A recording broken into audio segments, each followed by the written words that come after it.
Hi everyone. This is a trial run of a presentation I'm giving on my thesis tomorrow at SFU's Think Again conference. So I'm going to try to get this presentation down to 10 minutes. This is my goal once I finish the introductory bit. Also, when I actually give this presentation, there's going to be slides behind me, which if you're watching this on my blog or on Facebook, I'll put up the slides so you can follow them again. I've revisited them. So now I'm 30 seconds in, and I'm going to begin my presentation conference now. Hi there, my name is Scott Andrews. I'm a Masters of Arts candidate in the School of International Studies at SFU. And today I'll be talking about my MA paper, which is titled The NGO Politics in Uganda, A Practitioner's Perspective. And just a quick note on the title, as far as the concept of a practitioner's perspective. To a certain degree I qualify as a practitioner of development in Uganda, as I've worked for an NGO there in the past. However, this presentation and my MA paper focus on the perspectives that I gained doing 3 months of field research in Uganda this past summer. So, Uganda is an interesting place to study NGO politics for a number of reasons. First, it has a lot of NGOs. The Ministry of Interior in Uganda estimates there are over 10,000 NGOs operating in the country. Secondly, it's home to some increasingly restrictive legislation on NGOs on behalf of the government, which highlights the increasingly adversarial relationship between NGOs and the government of Uganda, and obviously kind of the politics of NGOs in the country. So for those reasons I embarked on this study, and we'll begin. So I start with a definition, a working definition for this paper of NGOs, as private non-profit organizations that work towards public welfare goals and engage in service provision, advocacy, and outreach to achieve these ends. NGOs have become increasingly important actors in the last 2 decades. There are a number of theoretical and empirical reasons for this. Shortly after kind of the decade of independence in sub-Saharan Africa, the 1960s, Uganda follows suit there, gaining their independence in 1962. The initial mandate for a lot of these newly independent countries were kind of followed structuralist theories of state-directed development. So in other words, in order to bring development to the country, a lot of theories held that the governments were kind of to direct this. Common application of this is referred to as import substitution industrialization in the literature. But by the end of the 1970s, this hadn't panned out too well.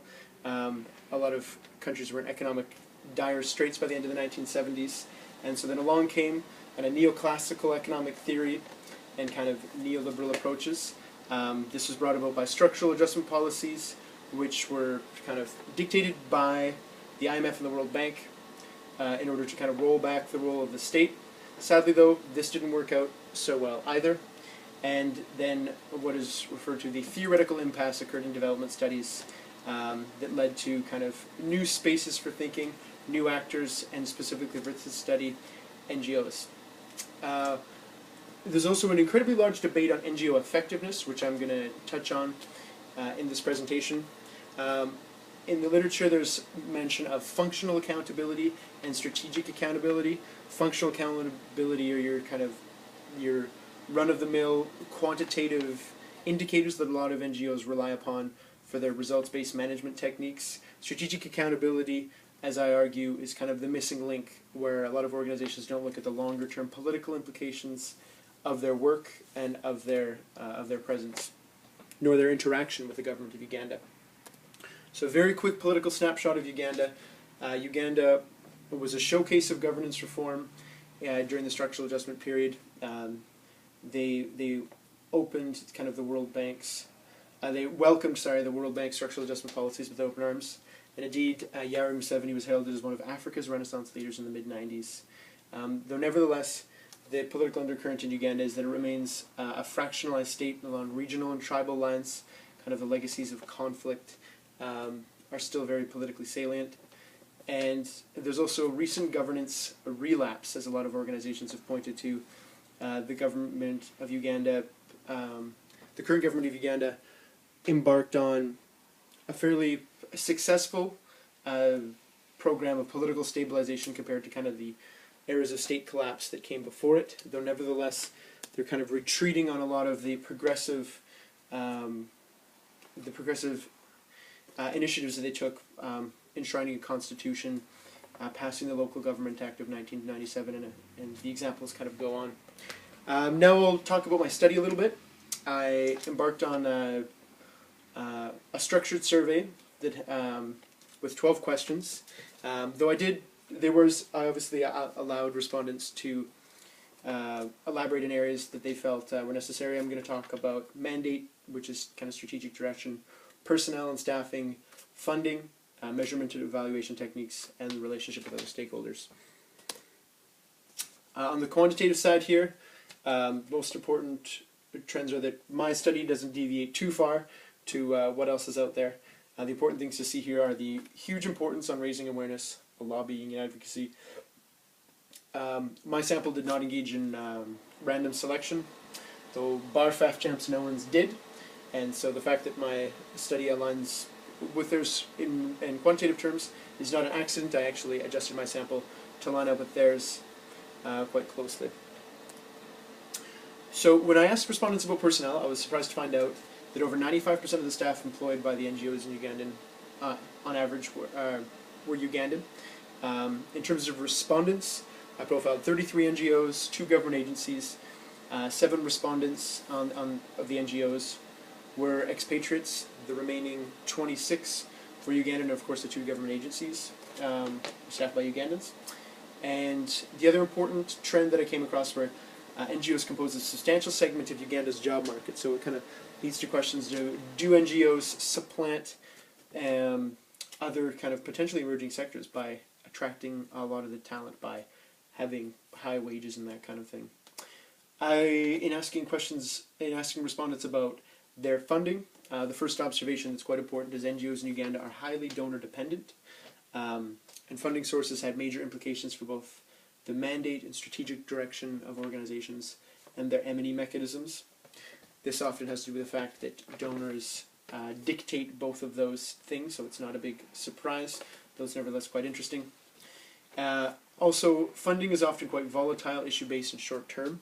This is especially prevalent in Gulu, where I spent a month doing research up there as a result of kind of the humanitarian crisis and resulting from the forced displacement camps and the conflict. A large number of humanitarian organizations came in, and they're now starting to move out. A lot of them have already moved out, and the big vacuum as far as unemployment and kind of economic deprivation is very palpable in northern Uganda. Talking about specific measurement and evaluation tools, huge importance was attached to quantitative outcomes and measurement, and a lot of the measurement was undertaken through very formal processes, M&E tools, a lot of them even established in kind of the NGO's headquarters, whether that be in Brussels, Nairobi, or New York. Very formal processes that were actually, a lot of the respondents were detached from, so it's kind of taken care of by kind of technocratic departments. Interestingly, as far as M&E go, privately funded and volunteer-based organizations do very little in the way of M&E, and they often fail to do baseline research before they begin their work, which is actually quite interesting. The NGO that I'm a part of is absolutely guilty in that regard, and it's something that can actually drastically limit effectiveness. As far as working with the stakeholders, this is kind of the real meat and potatoes of the interviews. So a large percentage, now I said large percentage is 40%. That is because 53% of my respondents were quite reticent and didn't speak about their relationship with the government, kind of intentionally, though a large number of my sample did, and they were kind of really quick, venomous about the role in the government, citing, vast corruption and that kind of thing as an enormous barrier with working with the government. Though, interestingly, I noted high levels of cooperation with local governments, kind of these are the local councils, and little cooperation with the central government. Unfortunately, though, with the recent trend towards kind of a re-centralization, the Yoweri Museveni embarked on a very serious process of decentralization in order to kind of gain political stability, though he's kind of retrenched on this as his government has become more insecure. as time has gone on. So my conclusion and policy implications are ultimately that mutual antagonism is not a useful starting point for building effective institutions in Uganda. The fundamental weakness of NGOs in Uganda is their narrow social base.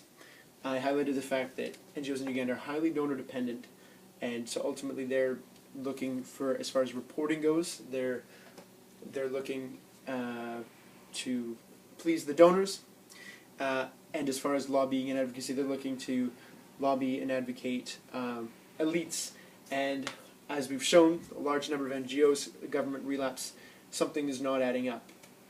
So my policy suggestion, policy recommendation would be for NGOs to engage in more disciplined activities with an eye for the long term. Will increase effectiveness of NGOs in Uganda. And with the eye for the longer term, that would involve patience and kind of extending the olive branch to the government in order to begin more productive dialogues with institution building, and on the service provision side, allowing for more kind of oversight and kind of increasing policy coherence. So that concludes my presentation, and I hope you enjoyed it, and I'm available here for any questions. Thank you.